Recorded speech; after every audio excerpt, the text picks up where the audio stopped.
Bem, amigos, eu fico feliz de estar participando com vocês e eu escolhi esse tema porque esse tema todos nós dependemos dele, precisamos melhorar e reforçar.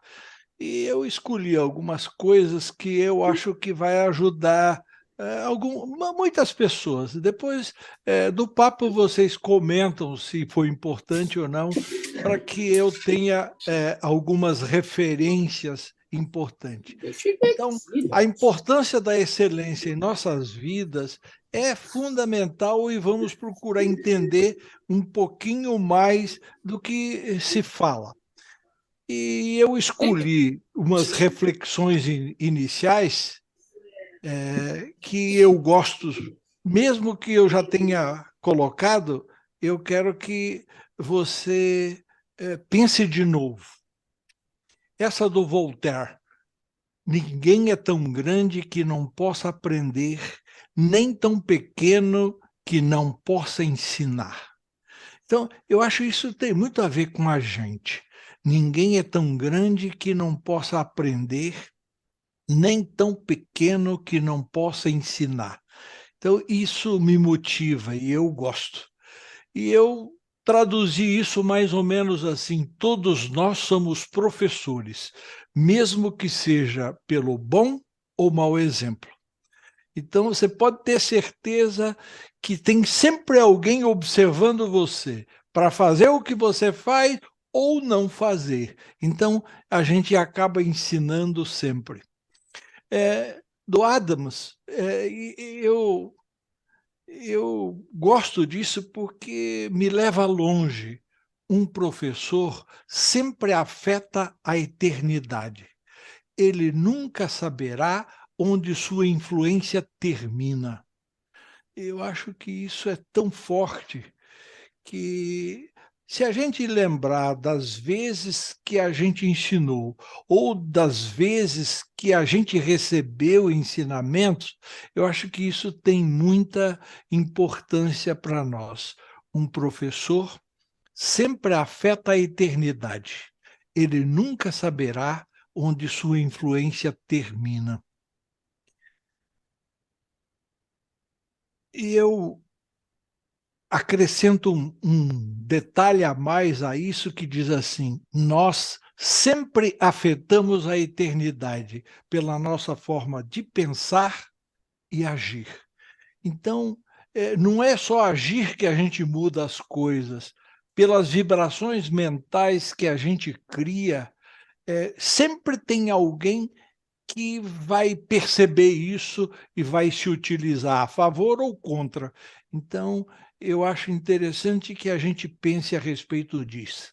Nós sempre afetamos a eternidade pela nossa forma de pensar e agir. E o assunto que eu escolhi assim para detalhar um pouquinho mais como melhorar a qualidade da minha vida, porque isso é uma coisa que interessa a todos nós. Como melhorar a qualidade da minha vida? E aí eu vou dar uma resposta, espero que possa contribuir para você. A excelência é um dos caminhos para essa transformação. Então, se você quer melhorar sua vida, pense um pouquinho em agregar mais excelência na sua vida, que você vai entender o porquê de eu estar chamando atenção para isso. Recordando, todos nós sabemos o que é excelência, mas eu quero reforçar dois conceitos aqui. A excelência é o resultado gradual do esforço contínuo em busca do melhor. Então, se você está procurando melhorar, você está praticando a excelência. Então, a excelência é o resultado gradual do esforço contínuo em busca do melhor. Então, toda coisa que eu faço, eu posso melhorar, eu me questiono sobre isso, e, e eu gosto de pensar assim: olha, excelência é o hábito de fazermos um delta% a mais. Ou seja, se sempre que eu praticar alguma coisa, eu melhorar uma vírgula, um acento, a posição, o tamanho de uma letra, não importa. O importante é que você tenha em mente o seguinte: vai refazer um trabalho, melhore alguma coisa. Não importa o quê, um delta, isso é excelência.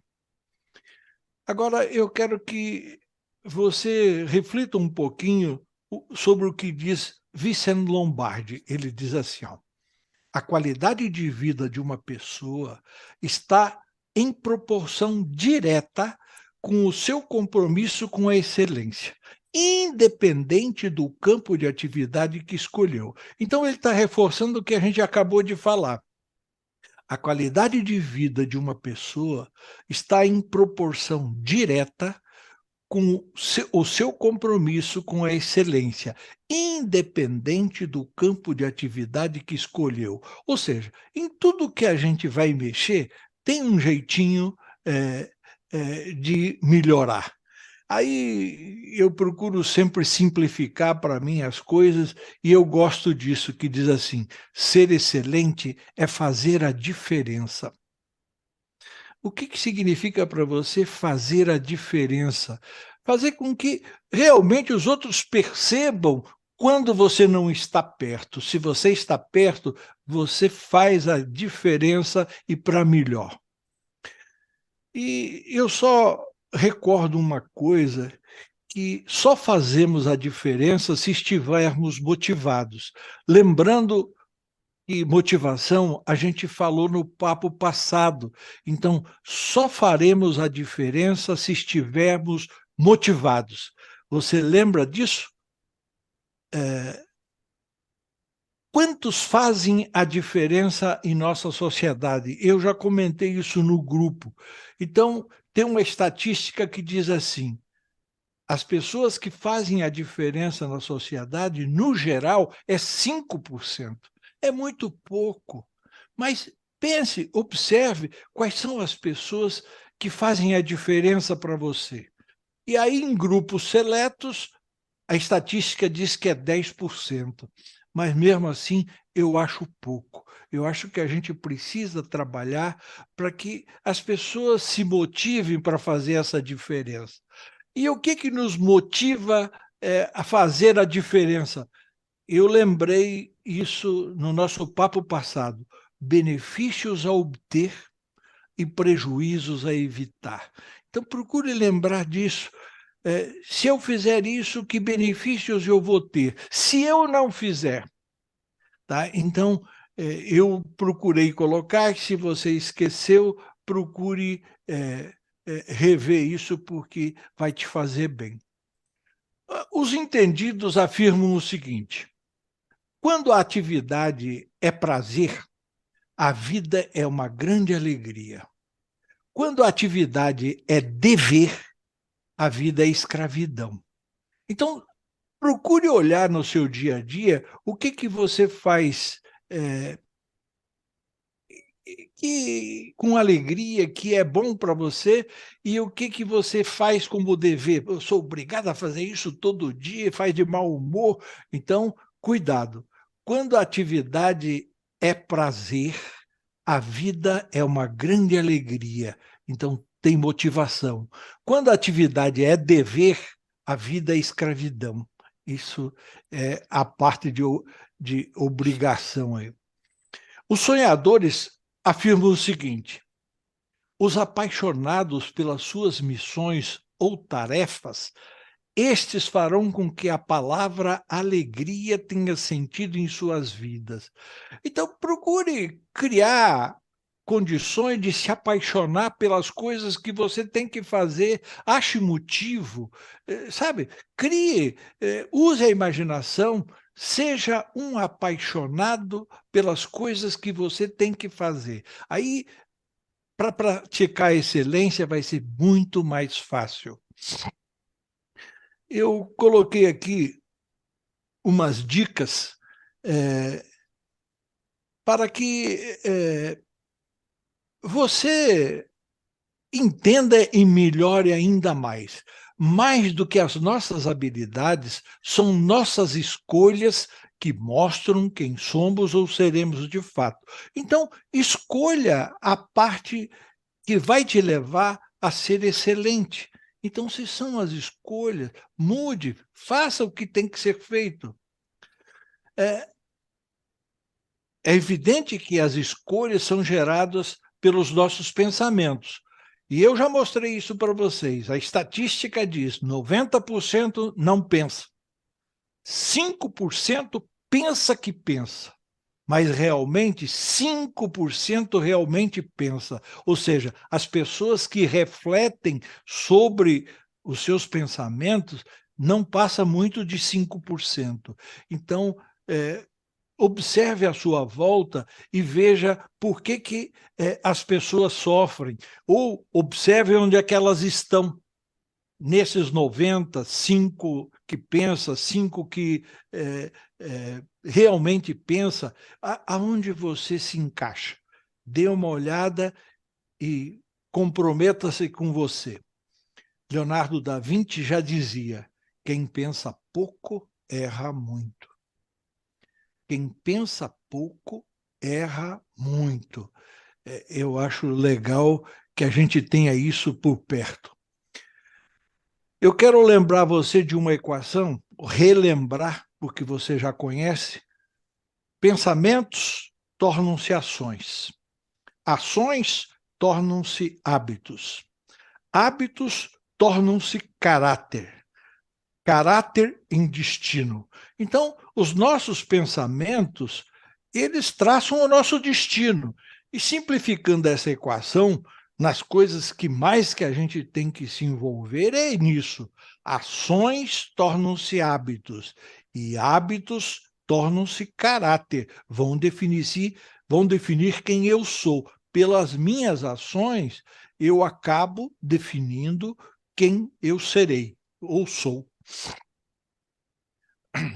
Tem um pensamento que chama atenção, esse do Benjamin. Ele diz assim: não acrescente dias à sua vida, mas vida aos dias. Não acrescente dias à sua vida, mas vida aos seus dias. E aí, assim, para entrar numa reta final, eu quero chamar a atenção de uma coisa que já chamei no grupo, é sobre coerência.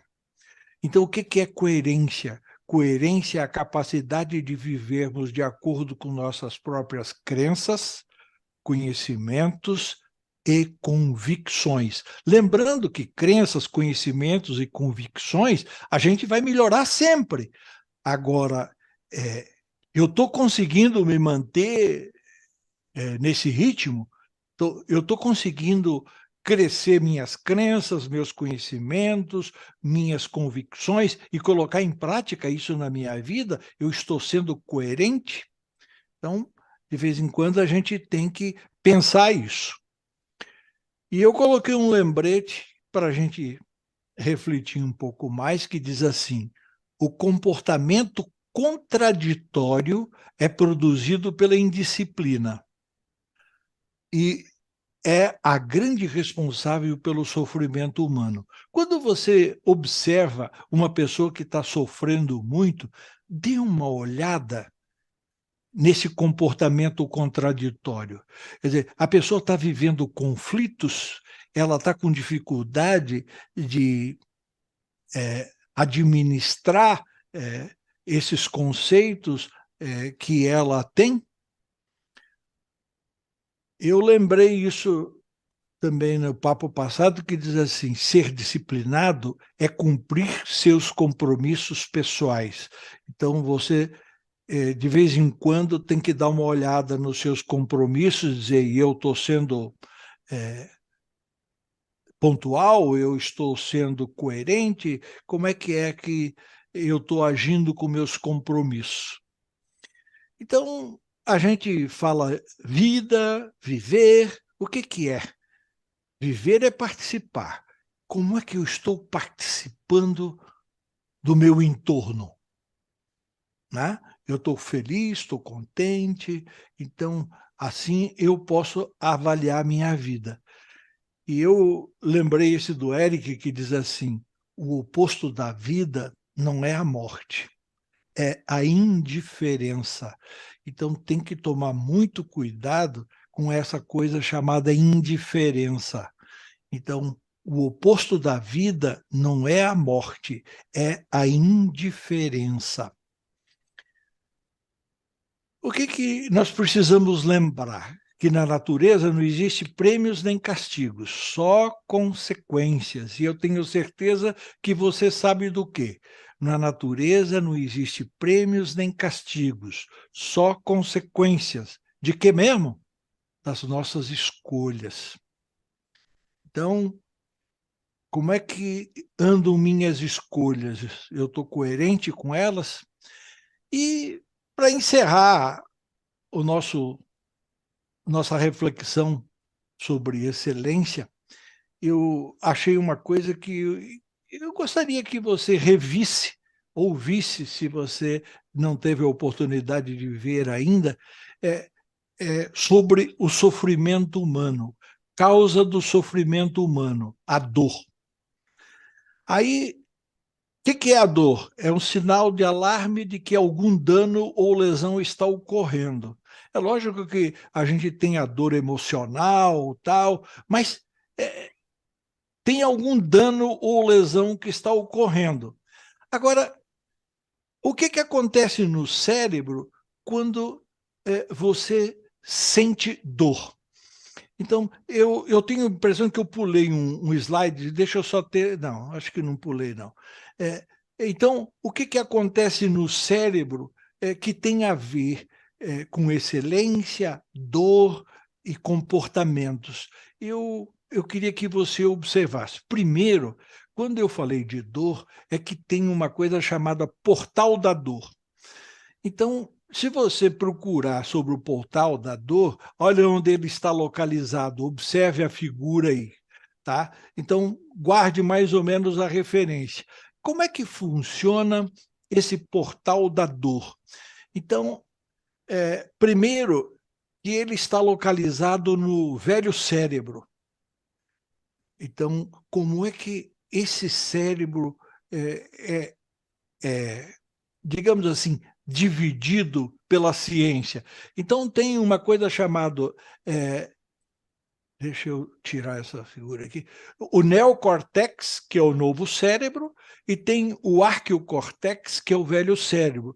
E é mais ou menos esse traçado aqui, tá? Então, o neocórtex, o novo cérebro, a parte da frente, o arqueocórtex, o velho cérebro, que é a parte de trás.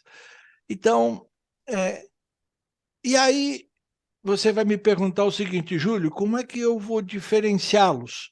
Eu vou tentar mostrar com figuras uma coisa importante aqui. Então, se eu falei no portal da dor, então tem um sistema central de analgesia. Esse sistema central de analgesia produz encefalina e endorfina. E para que serve? Para combater a dor, que é o grande problema que nós temos. E aonde que ele está localizado? Preste atenção. Então, o sistema de analgesia está no velho cérebro. E o que eu precisaria entender para melhorar mais o meu conhecimento sobre isso e me aproveitar disso? Então, a primeira coisa é o seguinte, que a sua endorfina, o que produz lá no cérebro velho, no portal da dor, ele caracteriza o seguinte: endorfina, a denominação se origina das palavras endo, interno, e morfina, analgésico. E para que serve? Efeito das endorfinas. Eu não sei se você conhece todos, mas preste atenção neles. As endorfinas melhoram a memória, isso é importante para nós, melhoram o estado de espírito, o bom humor, aumenta a resistência do nosso corpo. Então, a produção de endorfina melhora a nossa resistência, aumenta a disposição física e mental. Quer dizer, se eu sou uma pessoa bem aquecida, então não está me faltando endorfina. Melhoram o nosso sistema imunológico. Quer dizer, eu não vivo pegando qualquer sarna que aparece, quer dizer, meu sistema tem defesa. Olha, é importante a importância das endorfinas. Bloqueiam as lesões dos vasos sanguíneos. Tem efeito anti-envelhecimento. Tem gente que aparece que tem o dobro da idade que tem e outros o inverso. Então, as endorfinas têm efeito anti-envelhecimento. E o elemento principal, que é aliviar as dores, que é uma coisa que nos incomoda. Bom, então, lembrando dos efeitos das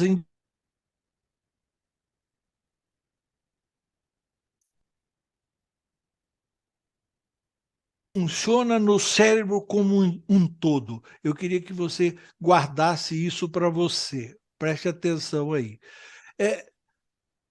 Parece que minha conexão não está bem, o computador está avisando aqui. Mas preste atenção aqui, olha. Eu estou o novo cérebro, o velho cérebro.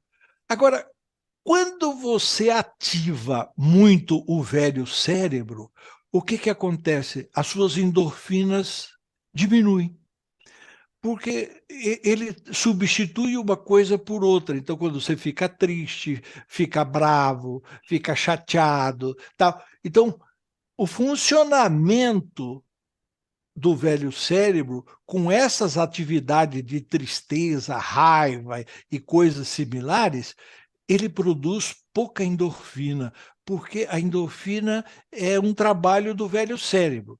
Agora, preste atenção no seguinte. Então, a baixa produtividade de endorfina é quando você envolve o seu velho cérebro com choro, com lamentações, com tristezas e assim por diante. Agora, se você deixa o velho cérebro de lado e se envolve com o novo cérebro, com atividade que te dá prazer, que te dá alegria, com meditação, com fazer pintura, criar música, não importa. Quando você está trabalhando na parte criativa, com alegria, cantando e tal, então você está dando atividade para o novo cérebro. E aí o velho cérebro fica liberado para produzir endorfinas. E você vai se beneficiar. Então, quanto mais atividade você colocar no novo cérebro, mais endorfina você vai ter para usar no seu corpo.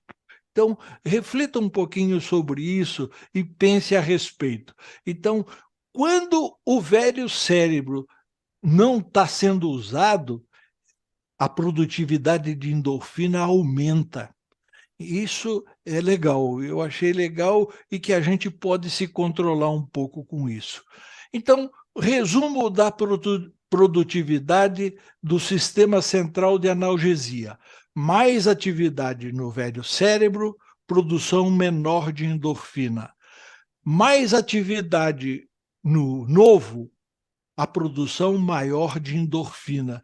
Então, procure dar tarefas no novo cérebro e não no velho. Deixa o velho cérebro para ele produzir endorfinas para você.